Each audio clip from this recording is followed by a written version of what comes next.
Students जल्दी आज का टॉपिक हमारा वेलोसिटी। इससे पहले हमने बहुत सारी चीजें पढ़ी स्पीड के बारे में और कुछ कुछ न्यूमेरिकल्स भी लगाया था इसके पहले। माफ करना थोड़ा टाइम हो गया क्योंकि मेरे पास टाइम अच्छी तरीके से नहीं था, लेकिन कोई बात नहीं। आज मैं 2 वीडियो अच्छी तरीके से डाल दूंगा जिससे आपको जो कॉन्सेप्ट होगा क्लियर हो जाएगा और थोड़े बहुत सिलेबस भी कंप्लीट हो जाएंगे। पहले ही बोल देता हूँ आप सभी को कि अगर आप पढ़ने बैठ रहे हैं तो एक कॉपी और एक पेन के ही साथ बैठें। अगर आप नहीं बैठोगे तो आपके लिए दिक्कत हो सकती है, ठीक है। So let's start. देखते हैं वेलोसिटी। वेलोसिटी का मतलब क्या होता है एक बार देख लेते हैं। Velocity is the rate of a change of a displacement.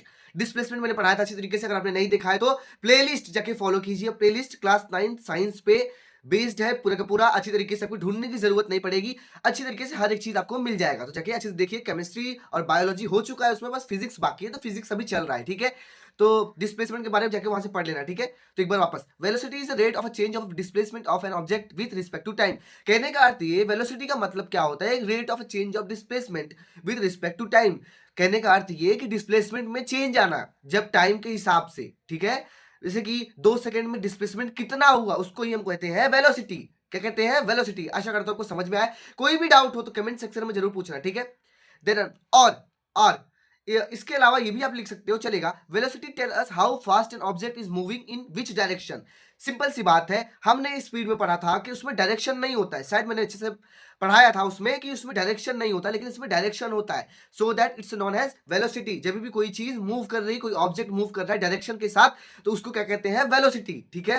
Then velocity का मतलब क्या है देखते हैं एक बार हम इसके फॉर्मूला से। वेलोसिटी का मतलब होता है, velocity is equal to displacement upon में टाइम। कितना डिस्प्लेसमेंट कितना टाइम में हुआ, उसको कहते हैं वेलोसिटी। अब 2 चीजें शायद मैंने नहीं बताई थी, मुझे माफ कर देना, स्पीड के अंदर। तो ये 2 चीजें मैं भूल गया था, माफ कीजिए। तो इसमें बता रहा हूं, साथ में साथ स्पीड में भी बता देता हूं, प्रीवियस वाला जो मैंने पढ़ाया था, ठीक है। तो एक बार इसको देख लेते हैं, फिर इसके बाद उसको देखेंगे स्पीड वाले को, ठीक है। तो ऐसा यूनिट इज मीटर पर सेकंड। इसका भी मीटर पर सेकंड है, स्पीड का भी मीटर पर सेकंड है, ठीक है।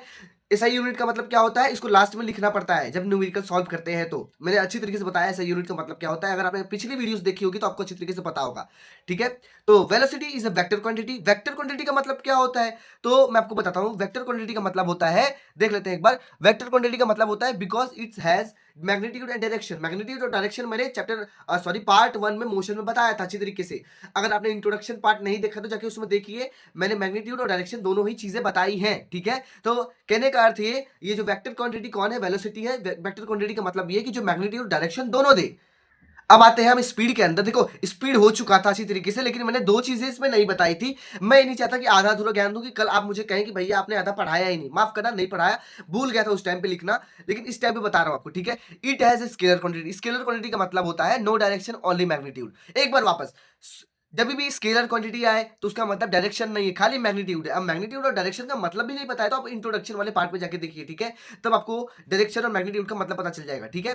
तो डायरेक्शन का मतलब क्या होता है, मैग्नीट्यूड का मतलब होता है, आपको पता ही रहना चाहिए, ठीक है। स्केलर का मतलब क्या, जिसमें डायरेक्शन ना हो मैग्नीट्यूड हो। वेक्टर क्वांटिटी का मतलब क्या, जो डायरेक्शन भी दे मैग्नीट्यूड भी दे। And it is always positive. ये हमेशा पॉजिटिव ही आंसर देगा, नेगेटिव में नहीं जाएगा। ये बात हमेशा याद रखना, it is always in positive. ये सब चीजें मैंने पार्ट 2 वाले वीडियो में अच्छी तरीके से बताया, तो जाके उसमें देख लेना, ठीक है। देन आता है कैन बी पॉजिटिव, नेगेटिव और जीरो। ये क्या है, पॉजिटिव भी है, नेगेटिव भी है और जीरो भी है। अब इसका पॉजिटिव नेगेटिव जीरो का मतलब क्या है भैया, मुझे नहीं पता चला। अब हम न्यूमेरिकल जब सॉल्व करेंगे तब आपको पता चलेगा अच्छी तरीके से। एग्जांपल दिया है मैंने अच्छी तरीके से, 1-2 एग्जांपल देखो मैंने अपने से दिया है। ये सारी एग्जांपल्स एमसीक्यूज में पूछ सकता है कि ये दे दिया गया। अब 4 ऑप्शन दे दिया जाएगा, 4 मीटर, 5, 6, 7 और डायरेक्शन के साथ दिया जाएगा। मान लीजिए 4 मीटर दिया है, नॉर्थ की जगह साउथ, साउथ की जगह ईस्ट, ईस्ट की जगह वेस्ट, कुछ भी दे सकते हैं। तो आप एमसीक्यूज के लिए तैयारी करना है तो ये क्वेश्चंस बेस्ट है, ठीक है। तो देख लेते हैं एक बार। A person moves 80 metre north in 20 seconds, find the velocity. Simple सी बात है, वेलोसिटी का मैंने बता दिया आपको कि डिस्प्लेसमेंट भी दिया रहेगा एंड अपना डायरेक्शन भी दिया रहेगा। मैग्नीट्यूड और डायरेक्शन दोनों ही मिलेगा। जहां पर भी डायरेक्शन दिख जाए, ये दिख जाए, तो समझ लेना वेलोसिटी ही है। लिखा रहता है फाइंड द वेलोसिटी करके कि बच्चे को पता चले, लेकिन कोई कोई टीचर होता है जो परेशान करने के लिए नहीं पूछता है, तो ध्यान रखना है। वेलोसिटी का फॉर्मूला डिस्टेंस अपॉन में टाइम, डिस्टेंस अपॉन में टाइम लिखा 80 अपॉन में 20, तो 4 मीटर पर सेकंड आ गया हमारा नॉर्थ। नॉर्थ कैसे आया, जो डायरेक्शन होगा वही डायरेक्शन होगा, डायरेक्शन चेंज नहीं होता है, हमेशा याद रखना वेलोसिटी के अंदर। एक और क्वेश्चन देख लेते हैं आपके और अच्छे के लिए कि आपको थोड़ा और अच्छे से समझ में आए। A car travels 300 metre east in 15 seconds, ठीक है। 15 लिखा है ये फाइंड इट्स वेलोसिटी, वेलोसिटी इसका बताओ। तो मैंने v लिखा, डिस्प्लेसमेंट अपॉन टाइम होता है, मैंने लिख दिया एंड आंसर आ गया। जो अपना डायरेक्शन होगा वो डायरेक्शन ही होगा, हमेशा याद रखना। जितना हो सके लाइक करो, शेयर करो, सब्सक्राइब करो। जितना ये कमेंट सेक्शन में मुझे डाउट्स आते हैं या फिर भैया आप ये बताइए वो बताइए, तो मुझे बहुत अच्छा लगता है कि हाँ जो मैं मेहनत कर रहा हूँ बहुत अच्छे के लिए मेहनत कर रहा हूँ, बहुत किसी का फायदा हो रहा है। तो प्लीज यार कमेंट करते रहिए। आजकल व्यूज तो नहीं आ रहे हैं, लेकिन ठीक है कोई बात नहीं, व्यूज के लिए मैं नहीं पढ़ा रहा हूँ, लेकिन मैं ये चाहता हूँ कि अच्छे व्यूज भी आए लेकिन बच्चे को समझ में भी आए। क्योंकि क्लास 9 क्लास 8 के अंदर बहुत स्टूडेंट्स को बहुत डाउट होता है, उतना आजकल के ट्यूशन में भी अच्छी तरीके से नहीं पढ़ाया जाता है इतना डिटेल में, जितना टॉपर के ऊपर ध्यान रखा था एवरेज और वीक स्टूडेंट्स पे ध्यान नहीं करते हैं, मुझे ये पता है। Has a weak students, has a average student, मैं भी था एक टाइम पे। तो मैंने ये महसूस किया कि ये चीजें जो बच्चों को नहीं बताते हैं, तो मैं यही कहूंगा कि हर एक चीज को समझते रहना। मैं हर एक चीज आपको बताते रहता हूँ कि ये करना है, ये नहीं करना है। एवरेज हो वीक हो कोई दिक्कत नहीं है, यही सारे प्रोसीजर फॉलो करो, कोई टेंशन नहीं है, आप अच्छे टॉपर बन जाओगे। देखो टॉपर का मतलब यही है जो पढ़ने में तेज हो, ठीक है। रट के पास होने को टॉपर नहीं कहते हैं, जिसको समझ में आए हर एक चीज स्टेप बाय स्टेप और याद रहे लॉन्ग टाइम तक, उसे टॉपर कहते हैं, ठीक है। थोड़ा मोटिवेशन था, तो आशा करता हूं आपको समझ में आया हर एक चीज। तो थोड़े न्यूमेरिकल देख लेते हैं हम एनसीईआरटी के अंदर, क्योंकि मैं एनसीईआरटी के न्यूमेरिकल्स भी कराते चल रहा हूं, क्योंकि जिससे आपको समझ में भी आए और आपका जो बेसिक्स या फिर जो भी आपका क्वेश्चंस है या फिर एनसीईआरटी के अंदर वो भी कवर हो। देखो मैं एक्सरसाइज के क्वेश्चंस नहीं कराऊंगा, लेकिन एग्जांपल के इंपॉर्टेंट है। ये सारे एग्जांपल जो जितने मैंने आपको दिखा रहा हूं, ये देखिए जो आपका क्लास टीचर सॉरी जो भी सब्जेक्ट टीचर होगा आपका, ये जो भी एग्जाम्पल से ही क्वेश्चन उठाता है, एग्जाम्पल और नोट से ही उठाएगा वो, ना कि कहीं और से। हाँ ये रहेगा 5 की जगह 6 कर देगा, 90 की जगह 80 कर देगा, ये कर सकता है। तो क्वेश्चन की प्रोसीजर को समझना, रटना मत। देखो इसके प्रोसीजर को रटना होता है, स्टेप्स को रटना होता है, पूरे चीजों को नहीं रटना होता है, खाली स्टेप्स को रटो जितना हो सके। न्यूमेरिकल्स में एक बार और स्टेप्स को ही रटना है, ठीक है। तो देख लेते एक बार क्या है गिवन, हमेशा गिवन लिखना है आपको। एक बार क्वेश्चन पढ़ के भी सुना देता हूं आपको, जिससे थोड़ा समझ में आए। Usha swims in 90 metre long pool, she covers 180 in 1 minute by swimming from one end to other sorry माफ करना, थोड़ा तबीयत सही नहीं था प्लीज। हाँ by swimming from one end to other and back along the same straight path, find average speed and average velocity. इसमें क्या था कि एक उषा है जो स्विमिंग कर रही है 90 मीटर लॉन्ग पूल में और कवर कर रही है कुछ डिस्टेंस, और क्या है वो हम देख लेते हैं अच्छी तरीके से। इसमें दो चीजें फाइंड करनी, average speed and average velocity. ये क्वेश्चन करीब करीब 5 नंबर में आ सकते हैं, 2.5 मार्क्स का, ठीक है। तो ध्यान रखना।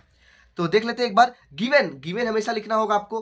गिवन ऐसे ही लिखना है, ऐसी प्रोसीजर आपको एग्जाम और टेस्ट में ही फॉलो करना है। गिवन लिखने के बाद लेंथ ऑफ पूल कितना है, टोटल डिस्टेंस कवर कितना है, टाइम कितना है, मैंने लिख दिया है। और आप बहुत लोग को ये डाउट होता है कि भैया मिनट था आपने सेकंड में क्यों कन्वर्ट किया।